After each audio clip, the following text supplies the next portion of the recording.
All right, it is day 6. Today I want to focus on our environments. And not so much, I know a lot of people are going to say, well, I can't control my environment. I can't control where I live or who I live with or how they treat me. So we're going to talk about the things within our environment that we can control. I remember one time in high school, my stepbrother Grant and I were watching a movie, and my stepdad came down, sat for 2 minutes, and walked over, ripped it out of the VCR. Some of you might not know what that is. Ripped it out of the VCR and chucked it in the garbage. And at first I was like, what? But as I thought back on the movie and some of the foul things that it was saying and doing, I thought, wow, so he's taking a stand. He's saying, no, I don't want this in our home. And so many times we've downloaded a song or something's happened in my home that there's either a horrible picture when you download it, and every time you press play, your kids are seeing this half-naked girl. Things like that I'm like, we have control. We can choose if we want that in our environment. And how easy is it to just erase? I spent 99 cents on that song, and it was worth losing 99 cents to not have my son looking at that picture every time he pressed play on the song. So we get to choose. Some things we don't get to choose, but the things that we do, our entertainment, where we spend our time, how we react to those who we don't get to choose how they treat us. There's a lot of things within our control. Social media, if there's someone that you follow and every time you see their stuff, it makes you either feel bad about yourself or feel like you're not living a cool enough life to compete with their version of what they show of their life. Those are things we can control. So cleansing your life is so much more than exercise and having a clean environment. It's also cleaning out anything that's bringing you down. I know that for me, I can't watch scary movies because they stay with me like a year sometimes. I'm still waking up in the night having a hard time with it. So there's a boundary. I know that if someone asks me if I want to watch a scary movie, it's a no.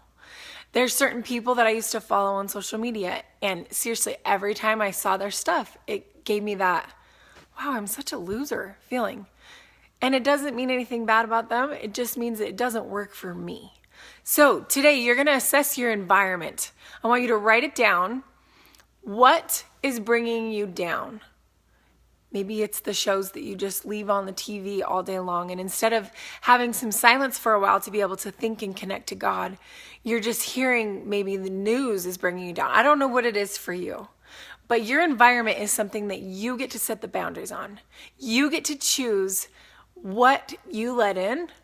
You get to choose what you let out in reaction to what is let in.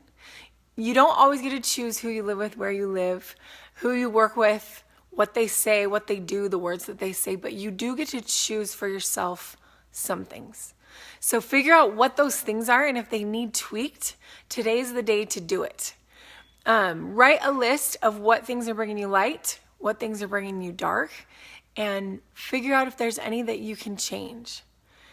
Maybe take a break from social media for a few days. See how you feel about yourself when you're not comparing your life to other people's version of perfect for their life. And I want you to know, all of us on social media, we're not just showing everything in our life. We're showing the highlights of good most of the time. So if you're on social media and thinking that you're a loser because you don't add up to what you see, just know that there's always another side to that picture. That beautiful baby in the picture you see, and oh, I wish my kid would just sit there and smile. You don't realize that maybe that mom didn't even get the child ready. Maybe she just changed poopy diaper and is screaming and yelling at her other kids. You don't know what else they're going through. So when you're cleansing your environment, I don't want you to compare to anybody else's environment or the version of life that you see they have.